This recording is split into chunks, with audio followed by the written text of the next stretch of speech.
What if a part of you deeply wants love, but another part of you is afraid of it? You want to be loved, but you do not want to lose yourself. You want a partner, but you do not want to become trapped. You want someone gentle, but you have seen too many women suffer in the name of love. You have seen relationships that look like cages. Women who used to shine, slowly becoming smaller. Women who used to dream, slowly becoming tired. Women who gave everything and received confusion in return. You may have seen families where love looked like duty, marriages where people stayed but their hearts were gone, couples who were together but not peaceful, and somewhere inside you, a quiet fear was born. Maybe love is not safe. Maybe commitment means losing freedom. Maybe men cannot be trusted. Maybe being alone is easier than being disappointed again. But then, on quiet nights, another voice appears. What if love could be soft? What if someone could choose me without controlling me? What if someone could understand me without making me beg? What if I could rest beside someone and still remain myself? This is the conflict many women carry. Not only the desire for love, not only the fear of love, but the fear that love will ask for the self as payment. A Buddhist way to look at this is gentle. Wanting love is not wrong. Wanting companionship is not weakness. Wanting to be seen, held, understood, and chosen is human. But suffering begins when love becomes the place where we search for our whole identity. When we believe, I am not complete unless someone chooses me. I am not safe unless someone stays. I am not valuable unless someone loves me. I am not living fully unless I have a partner. This is where love turns into attachment. And attachment does not feel like peace. It feels like fear.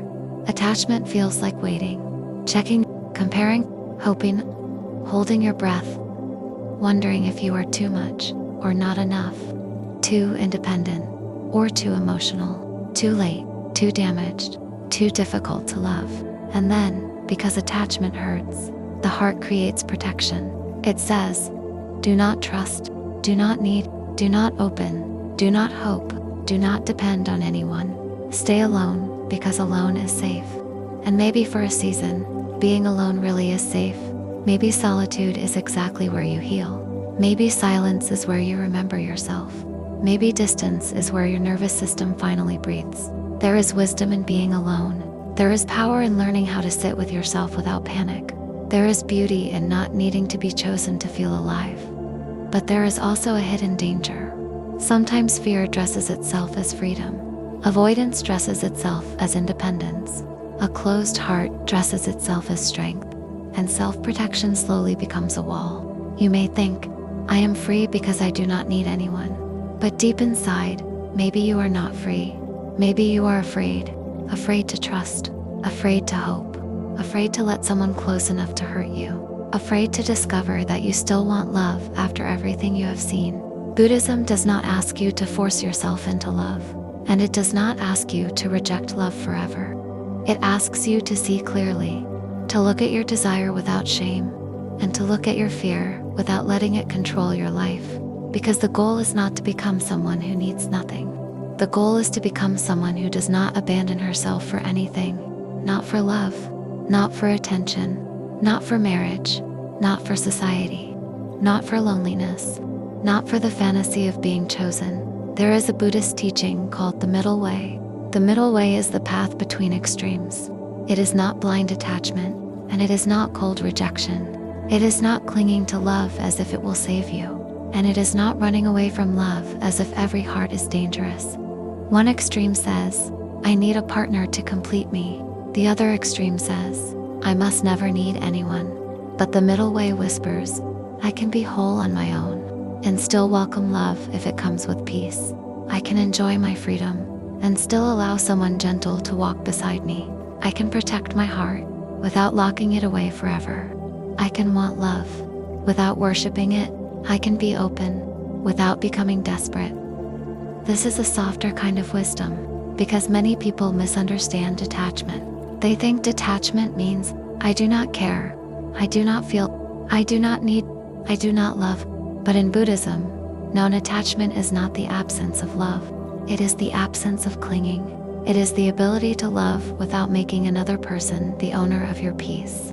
It is the ability to care without losing your center. It is the ability to say, I welcome love, but I will not make love the condition for my worth. I can share my life, but I will not disappear inside someone else's. I can give my heart, but I will not abandon my soul. This is the real question. Not, should I have a partner or stay single?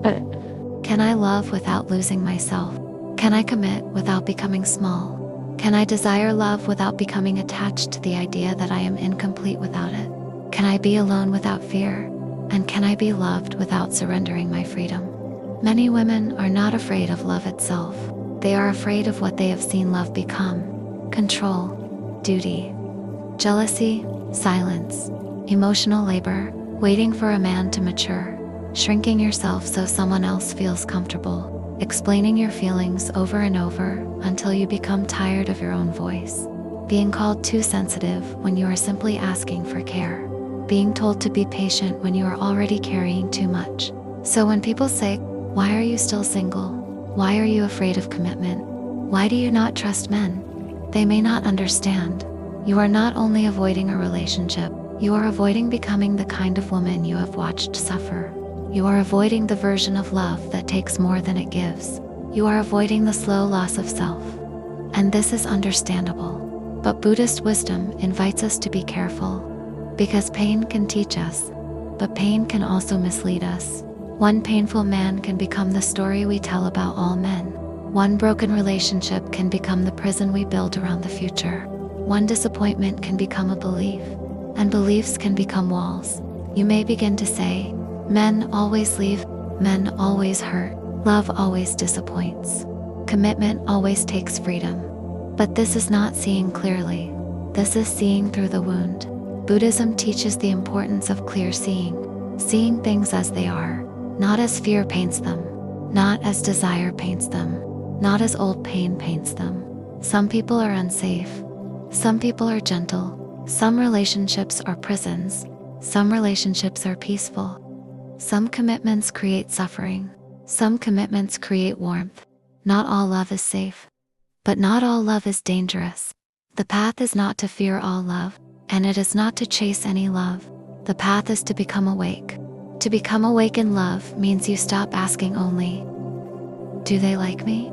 Do they want me? Will they choose me? And you begin asking deeper questions. Do I feel peaceful around them? Can I speak honestly? Can I say no? Can I have my own life? Can I rest in their presence? Do I feel more like myself or less? Do they bring clarity or confusion? Do they respect my softness? Do they honor my boundaries? Do they make love feel like a safe place, or like a test I keep failing? These are not only relationship questions, they are spiritual questions, because the person you choose can either support your peace or disturb it every day. Love is not separate from the path. How you love shows you where you are still attached, where you are still afraid, where you still confuse anxiety with passion, where you still confuse being chosen with being safe, where you still confuse sacrifice with devotion. A person can be charming and still not be peaceful. A person can want you and still not know how to love you. A person can say beautiful words and still bring chaos to your nervous system. A person can promise commitment and still make your heart feel alone. So Buddhist wisdom is not saying, never love. It is saying, do not love blindly. Do not let craving decide for you. Do not let loneliness choose your partner. Do not let fear reject every chance. And do not let fantasy cover reality. When you meet someone, watch your body. Does your body tighten? Does your heart feel anxious? Do you feel like you must perform? Do you feel like you must become smaller? Or do you feel quiet, safe, seen, allowed to be yourself? Sometimes the body understands before the mind admits the truth. There is a Buddhist story about a woman named Kisa. She had a child she loved deeply, but one day, her child died. Her grief was so unbearable that she carried the child from house to house, asking anyone to bring him back to life. People saw her pain, but no one could help. Finally, someone told her to go to the Buddha. She went to him and begged, "Please, bring my child back." The Buddha did not reject her pain. He did not tell her to stop crying. He simply said, bring me a mustard seed from a house where no one has ever lost someone they love." So she went from home to home. At every door, people were willing to give her a mustard seed. But when she asked, "Has anyone in this house ever known loss?" every family had a story: a father, a mother, a husband, a wife, a child, a friend. Every house had been touched by grief, and slowly she began to understand. Her pain was real, but she was not alone in it. Loss was not a punishment made only for her. It was part of being human. This story is not only about death, it is also about attachment. Because sometimes, when love hurts us, we think, "Why me? Why did I lose this? Why did this person change? Why did this dream disappear? Why was I not chosen? Why did love become pain?" And in that suffering, we feel alone. We think everyone else has found safe love. Everyone else knows how to trust. Everyone else is being chosen. Everyone else is moving forward. But if you could gently knock on every heart, you would find that everyone has carried some form of loss. Some people lost a partner. Some people lost trust. Some people lost the version of love they believed in. Some people lost themselves inside a relationship. Some people lost the courage to open again. The Buddhist teaching here is not that love is meaningless. It is that love becomes suffering when we demand that it never change. We want love to stay exactly as it was. We want people to remain exactly as we imagined them. We want the future we dreamed of to become permanent. But life keeps changing, and the heart suffers when it refuses to bow to change. This does not mean you should stop loving. It means you learn to love with open eyes. You learn that every person you love is not yours to own. Every relationship is not yours to control. Every beautiful moment is not yours to freeze. And every loss is not proof that you are unworthy. Sometimes the person leaves. Sometimes the dream changes. Sometimes the love you wanted does not become the life you live. But your heart can still awaken. Your life can still continue. Your peace can still return. And slowly, like Kisagatami, you begin to see, I am not the only one who has loved and lost. I am not the only one who has wanted something I could not keep. I am not the only one learning how to release.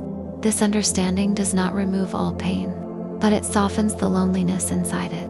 If you want love but fear losing yourself, ask gently, what part of me believes love requires self-abandonment?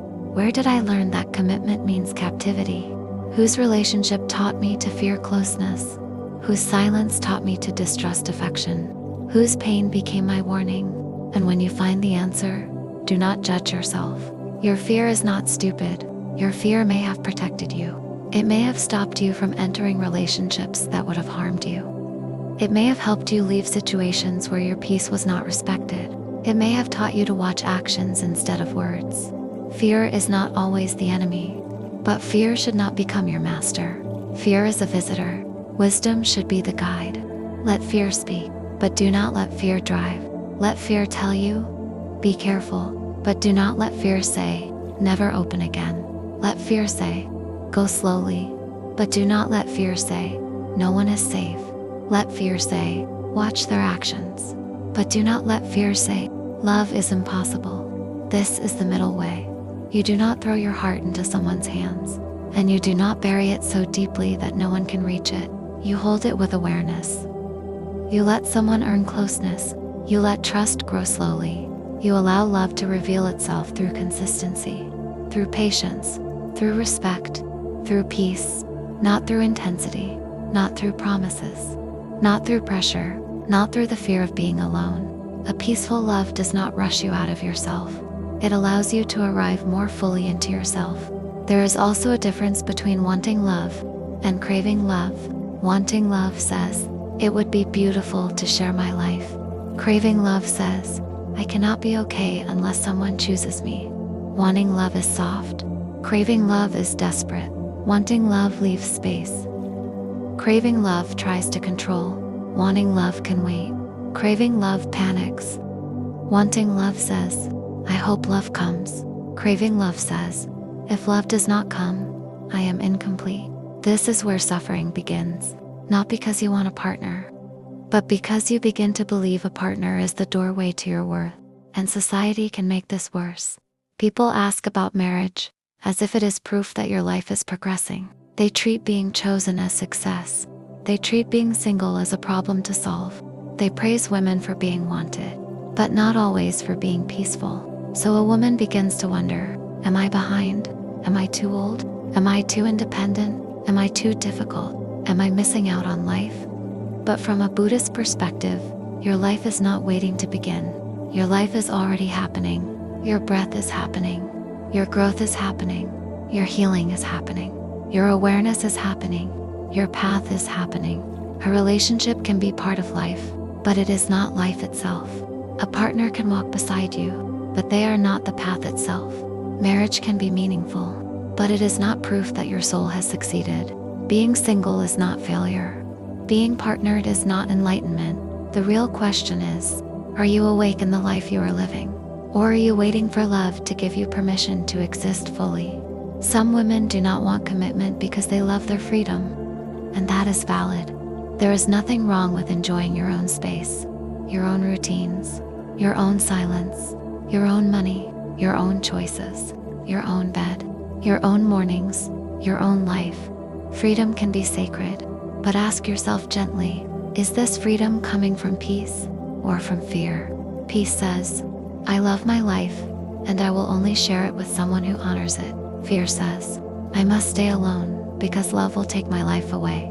Peace says, I can be alone without feeling empty. Fear says, I must avoid closeness so no one can hurt me. Peace says, I am open, but not desperate. Fear says, if I open my heart, I will lose control. Only you can know the difference. And sometimes the difference is quiet. It appears in the body. Peace feels spacious. Fear feels tight. Peace feels grounded. Fear feels defensive. Peace says no with clarity. Fear says no with panic. Peace can be soft. Fear must stay armored. Buddhist wisdom does not ask you to betray your freedom. It asks you to understand it. Because real freedom is not the inability to attach to anyone. Real freedom is the ability to choose consciously. To stay when love is healthy. To leave when love becomes harm. To be alone without shame. To be partnered without losing yourself. To open the heart without handing over your entire peace. This is real freedom. Not isolation, not dependence, but awareness. If you are hurt from a lover, your heart may still be living near the wound. You may say, I moved on, I am fine, I do not care anymore. But then someone kind appears, and suddenly the fear returns. You begin looking for signs. Will he change? Will he leave? Will he lie? Will he become cold? Will I become attached? Will I become foolish again? And because you are afraid, you may push away what is good before it has a chance to grow. Or you may choose someone unavailable, because unavailable love feels familiar. This is why awareness matters. Without awareness, we repeat pain. With awareness, we learn from it. Ask yourself, am I attracted to peace or only to intensity? Do I trust consistency or do I get bored by it? Do I confuse distance with mystery? Do I confuse anxiety with chemistry? Do I choose people who confirm what I already fear? Do I chase those who cannot give love, then call love unsafe? These questions may hurt, but they are not here to shame you. They are here to wake you up, because sometimes the heart says it wants love, but chooses what keeps the old wound alive. Buddhist practice is not only meditation on a cushion. It is seeing your patterns clearly. It is noticing the moment you start abandoning yourself. It is noticing the moment you start chasing. It is noticing the moment fear becomes the voice of truth. And then, instead of reacting, you pause, you breathe, you return to yourself. You ask, is this wisdom? Or is this my wound speaking? That pause can change your life. In Buddhism, everything changes. This can feel frightening in love, because if everything changes, then love can change too. People can change. Feelings can change. Relationships can change. The person who once promised to stay may one day leave. The person who once felt like home may become a lesson. And because of this, some people say, then why love at all? Why open the heart if nothing is guaranteed? But Buddhism does not teach us to avoid life because it changes.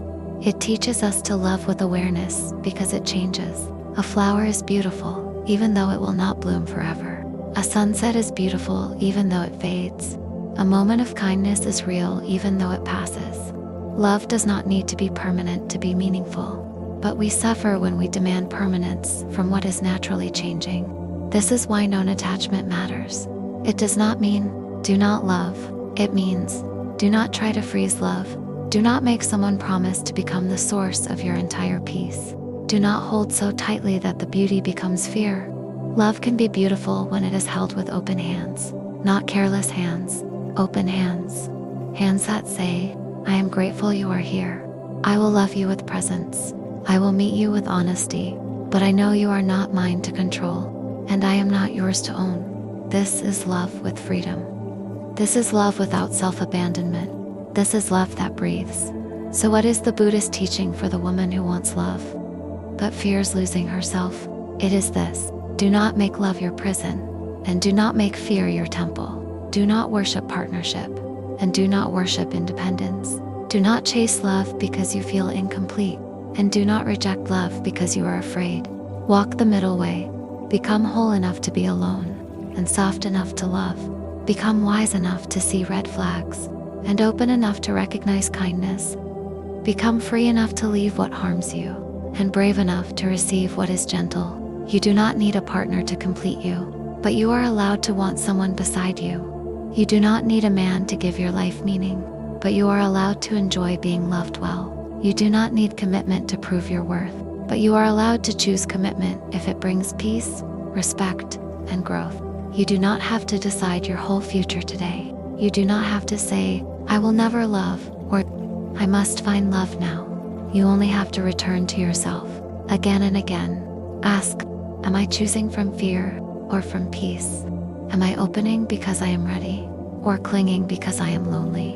Am I saying no because this is not right for me, or because I am afraid of being hurt again? This is the practice. Not perfect certainty, but honest awareness.